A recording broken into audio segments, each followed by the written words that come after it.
What's happening, YouTube? What's going on? My name is Albert. Welcome to video number 8. This 60-year-old faced such a swollen ankle. Take a look. It was incredible, and it was worse than that.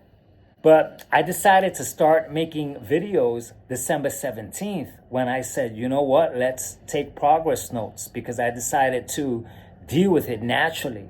Because my system of operation is that I have to take the natural approach first to see if it goes away.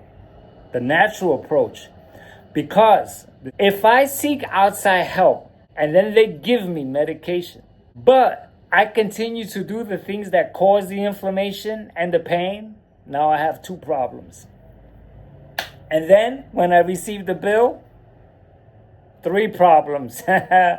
And then if I continue to seek outside help, because you have to see this guy and that guy and then the other guy for this and for that and for that, now I have a mess of problems, bro.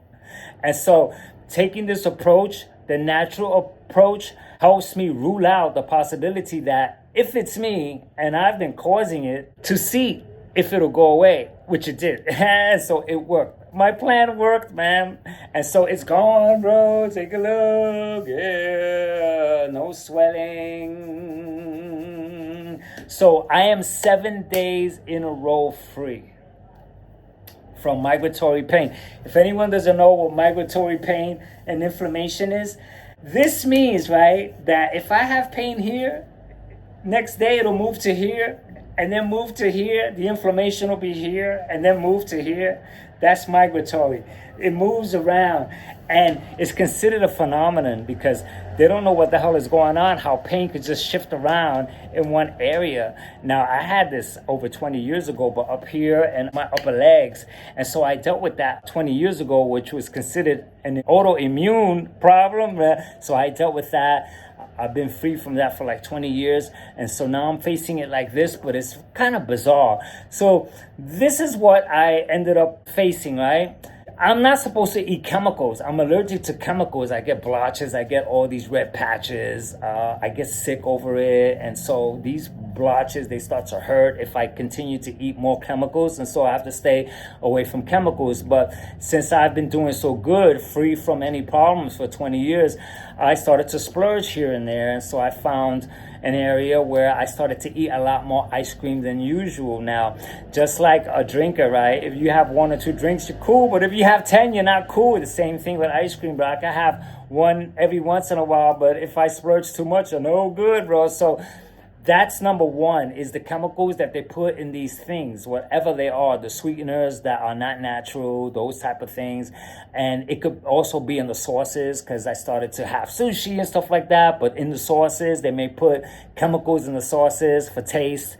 Whatever they're putting in there, I don't know, 'cause that could have triggered it. Also, the sauces for the pasta, that could have triggered it, because I've been indulging in pastas and breads and stuff like that. So there's a possibility that it's the chemicals. And then next, bombardment, which means that I've been eating so much that my body got hit and it got struck with way too much. And then I became susceptible for this problem to hit me, maybe in form of an infection. Because that's also a possibility. Now, the infection I had looked up, they said it could be a swollen foot.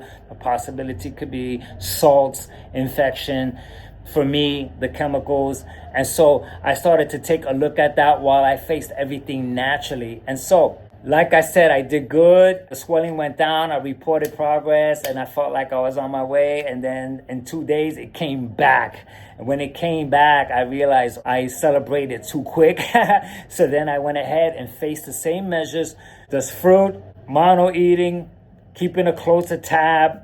And the mono eating is so vital, because mono eating allows me to rule out the problem. Because if I'm eating the same thing, it's easier to see where the problem may lie. But if I eat this in the morning and then that and then have this and then have that and then face dealing with a relapse, then I'm going to wonder what it was. Was it this? Was it that? And then I'm down to square one. So for 4 days, I mono ate. And since I did well, then I started to open up the channel, because at the same time I started to lose a lot of weight, man. I lost 5 to 6 kg, and so that's not good. And so on the 5th day, I ate turkey, some Thai food, and then today was the feast. I had a huge vegetarian Indian feast, bro. So much food. I got stuffed for the first time in a long time, maybe years, that I haven't got this stuff.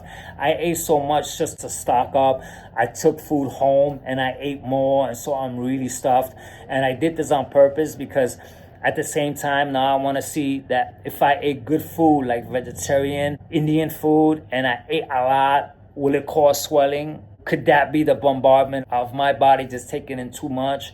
So this is a method to gain weight along with a test at the same time. And so now, I had tested the ice cream on the 25th, by the way, which that was also a test during this, because I'm going to face ice cream again soon, because while I'm better, while this is 100% like gone, I faced day 4 and 5 itching. There was itching all over the areas where I had pain. And so I dealt with that. On day number 6, I think yesterday, I had this sharp shooting pain shoot this way.